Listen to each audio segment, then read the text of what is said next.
आते हैं आपके बीच भारत के कुछ वरीय अधिकारियों और ऊंचे पदों पर आसीन लोगों के वेतन और भत्ते से संबंधित कुछ जानकारी देने। ऐसे आपको पता है कि जो हमारे देश में महामहिम राष्ट्रपति है, उनका वेतन प्रशासनिक स्तर पर सबसे ज्यादा है। लेकिन यदि आपको जानकर आश्चर्य होगा, जब देश हमारा आजाद हुआ था तो भारत के राष्ट्रपति का वेतन मात्र 5,000 था, मात्र 5,000। और टाटा के जो मैनेजर थे उनका वेतन था 49,999। क्योंकि हमारे संविधान में ये व्यवस्था की गई थी कि भारत में किसी भी व्यक्ति का वेतन राष्ट्रपति से ज्यादा नहीं होगा। एक बेहतरीन अच्छी स्थिति थी, परंतु ब्रेन ड्रेन की स्थिति देखा गया, अर्थात बहुत से हमारे देश में आईआईटी करने वाले लोग, मेडिकल के कोर्स करने वाले लोग या डॉक्टर लोग, फिर इसी ढंग से मैनेजमेंट के कोर्स करने वाले लोग, ये लोग भारत से पलायन करने लगे, बड़े पैमाने पर दूसरे देशों में जाकर सेवा देने लगे।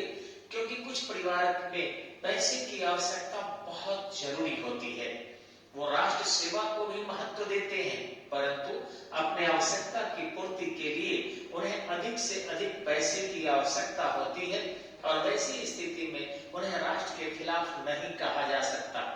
लेकिन हाँ, उनके पैसों की कमी को पूरा भी नहीं किया जा रहा था।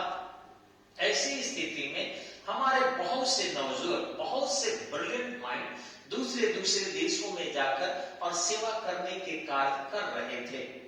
1995 में हम लोग महसूस किए कि हमारे यहाँ पायलट की संख्या घट रही है, क्योंकि दूसरे देशों के जहाज चलाने वाले जो पायलट थे या उसके कैप्टन थे, उन लोगों के वेतन लाखों में था।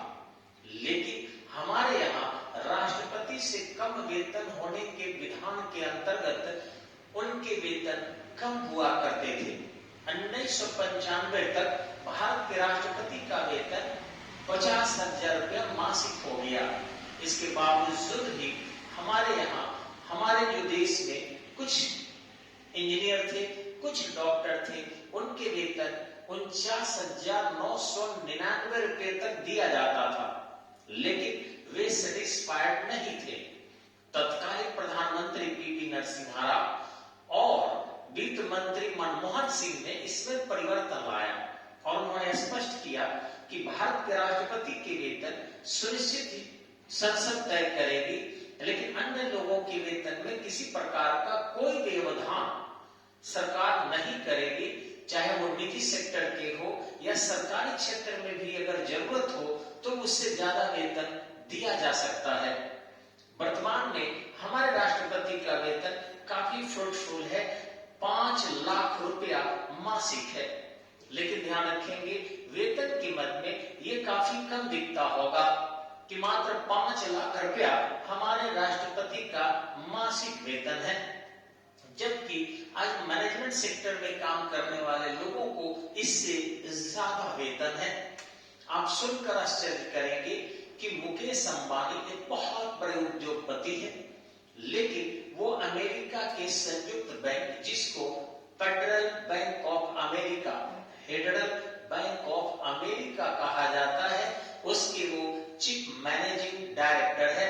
अब चीफ मैनेजिंग डायरेक्टर होने के कारण उन्हें प्रति माह $1 करोड़ मिलता है। अब आप ध्यान रखेंगे कि वर्तमान में $1 करोड़ अगर हम रुपये से गुना करें तो शायद 75-76 करोड़ रुपया पड़ेगा। एक हमारे भारत के मैनेजमेंट कोर्स करने वाले व्यक्ति का वेतन 75 करोड़ रुपया मासिक है, लगभग 75 करोड़ रुपया मासिक। आप अंदाजा लगाइए कि जो पूरे देश का प्रतिनिधित्व कर रहा है उसका वेतन उस 75 करोड़ बनाम 5 लाख, ये तो 5 लाख सुनकर आपको ज्यादा लग रहा होगा, लेकिन ये कोई ज्यादा वेतन नहीं है। परंतु हमारे राष्ट्रपति के मेडिकल सुविधा, ठीक खान पान, रहन भत्ता वगैरह सेवानिवृत्ति के बाद उनके पेंशन है, फिर उनके देख रेख है, ये सब फैसिलिटियां बहुत ज्यादा है। और कार्य उत्तरदायित्व एवं पद के सम्मान, इसमें पैसे की कोई महत्व नहीं है। फिर भी हमारे राष्ट्रपति का वर्तमान वेतन 5 लाख रुपया प्रति माह है।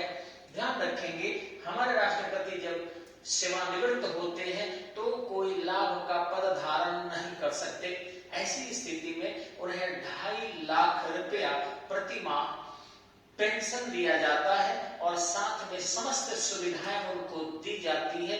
दिल्ली में एक आवास, रहने खाने की व्यवस्था, चिकित्सा सुविधा, भारत के कहीं दौरे पर गए तो वैसी स्थिति में उनको किराया वगैरह, ये सारी सुविधाएं उनके सेवानिवृत्ति के बाद भी दी जाती है।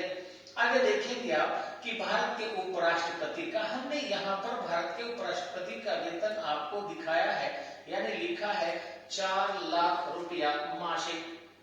हकीकत है कि उपराष्ट्रपति को कोई भी वेतन नहीं है। यहाँ मैं देखिए क्रॉस कार्ड देता हूँ कि उपराष्ट्रपति पद के लिए भारत में कोई वेतन नहीं है, लेकिन उपराष्ट्रपति राज्यसभा का पदेन सभापति होता है। उपराष्ट्रपति vice president of India Rajya Sabha का पदेन सभापति होता है। ऐसी स्थिति में ध्यान से सुनिएगा, अनुच्छेद 97 के अंतर्गत उसे वेतन 4 लाख रुपया मासिक दिया जाता है। उसे राज्यसभा के सभापति के रूप में ये ध्यान रखना होगा आपको। आगे देखेंगे आप राज्य के राज्यपाल का वेतन। ध्यान रखेंगे, राज्य के राज्यपाल का वेतन 3,50,000 रुपया मासिक है। अन्य समस्त उपलब्धियां राज्यपाल के लिए जो भी है, भत्ता है या फिर आवास है, चिकित्सा सुविधा, यात्रा भत्ता, ये सारे मिलते हैं। Chief justice of India, Bharat के जो मुख्य न्यायाधीश है, उनका वेतन 2,80,000 रुपया मासिक है। भारत के जो मुख्य न्यायाधीश है, चीफ जस्टिस ऑफ इंडिया, 2,80,000 रुपया मासिक है। ठीक इसी ढंग से सुप्रीम कोर्ट के अगर अन्य जस्टिस है तो 2,50,000 रुपया मासिक। इन लोगों के अंदर बहुत सारे साथ में उपलब्धियां भी है, ऐसा नहीं कि नहीं। वेतन के अलावा भत्ता है, आवास है, चिकित्सा है, यात्रा भत्ता है, वगैरह वगैरह। हाई कोर्ट के जो चीफ जस्टिस है, उनका वेतन भी 2,50,000 है। यहाँ याद करने की बात है कि जो सुप्रीम कोर्ट के अन्य जस्टिस है और हाई कोर्ट के जस्टिस है, दोनों की वेतन देख लीजिए बराबर है। ठीक इसी ढंग से आरबीआई के गवर्नर का वेतन भी 2,50,000 रुपया ही मासिक है।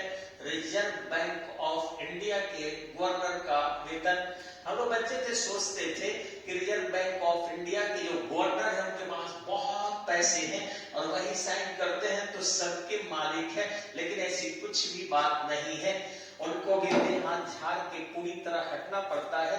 अभी मेरा एक विद्यार्थी पवन कुमार शर्मा ऑलरेडी देवास के नोट बैंक जो प्रेस है वहां पर काम कर रहा है। उसे 5-6 स्थानों पर चेक किया जाता है, इसके बाद उसे अंदर जाता है, अंदर से फिर बाहर आता है। वो सारे नोट की क्वालिटी को देखता है, लेकिन एक भी नोट के कटे हुए आइटम को भी बाहर लाने का हक नहीं है। ठीक इसी ढंग से हमारे रिजर्व बैंक ऑफ इंडिया के जो गवर्नर है, उनके मोहर मारे हुए सिग्नेचर तो होते हैं, लेकिन इस वेतन के अलावा कुछ भी उन्हें नसीब नहीं होता। ये बचपन की भूल थी हमारी। आगे देखेंगे आप कि जो हाई कोर्ट के चीफ जस्टिस होते हैं, अदर जस्टिस, उनका वेतन 2,25,000 होता है। उच्च न्यायालय के जो अन्य न्यायाधीश है, उनका 2,25,000 रुपया मासिक। ठीक इसी ढंग से 2,25,000 रुपया जो केंद्र सरकार के सचिव होते हैं, अलग अलग डिपार्टमेंट के, आप देख रहे हैं कि 79 ministry in India, 83 ministry total है, तो उनके जो भी सेक्रेटरी होंगे उनको 2,25,000 रुपया मासिक होगा। ठीक इसी ढंग से सेबी के चेयरमैन को भी, सेबी के चेयरमैन को भी 2,25,000 रुपया मासिक है।